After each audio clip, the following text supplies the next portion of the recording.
a zo begret davad gantañ. Peogwir an drama zo brav ur program ni, gwell da rit bern poinchou e gise, met pet an eus gret davad, egurion e setu, an da. Bon, poent kenta, n'allan ket menegi an ol poinchou, mais affaire sevel un association celto-breton, pe kelto-breton.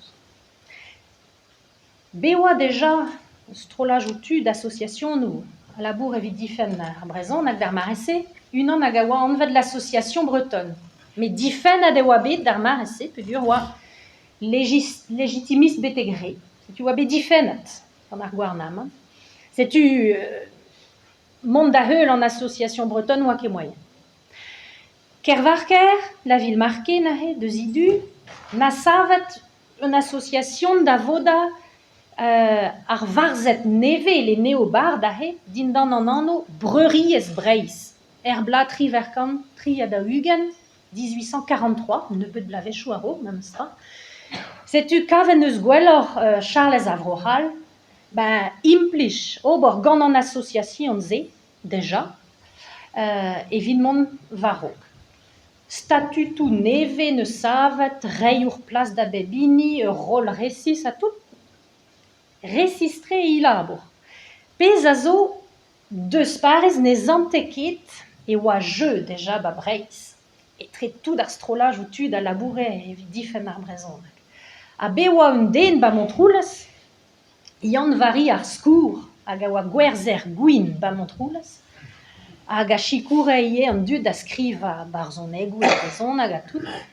Na c'hoant sevel un association d'avon un tammig a hennet imi Kervarker, gant un anno kenvreuriez Breizizel. Gwell da rit breuriez Breiz gant Kervarker, kenvreuriez Breizizel gant ar skour. Bon, ben a fin, je e oa etretout an dud hag ini ebet zo et varok. Setu echu. Nahe, ar poent kenta, sevel un association celto-bretonne, non, neus ket ne ket begret gwechebe.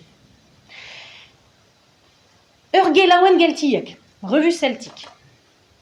Ben, Charles Avrohal neus ket savet gwechebe d'ur gelaouenn, keltiek pe un dral, me giz meus lava da maik Henri Guédot, un nebeud blavechou war l'air, neus tapet d'ar memez anno, revue celtique, hag en eus savet ur gelaouenn, hag en eus padet pell anzer, hag en eus imbanet ur bern penadou skrit skiant al tre war Jezou kelti hag a tout, nehe ur gelaouenn hag en eus gret bers bras. Goulennet en eus memez tra da Charles Avrohal skriva ur penad e bars.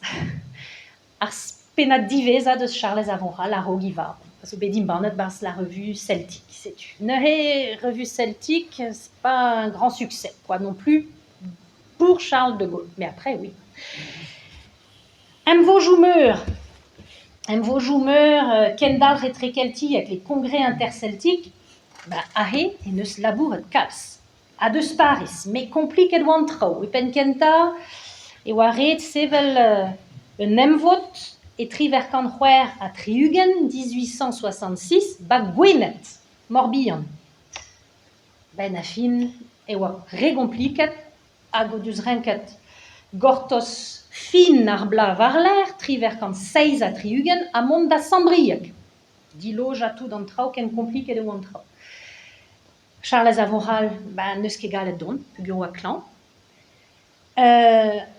Ar Gembreis na pedet ninket deut, pe oa ket kalz a Gembreis, vel na berron. Hag ouspenn da ze, giz meus lava da maik.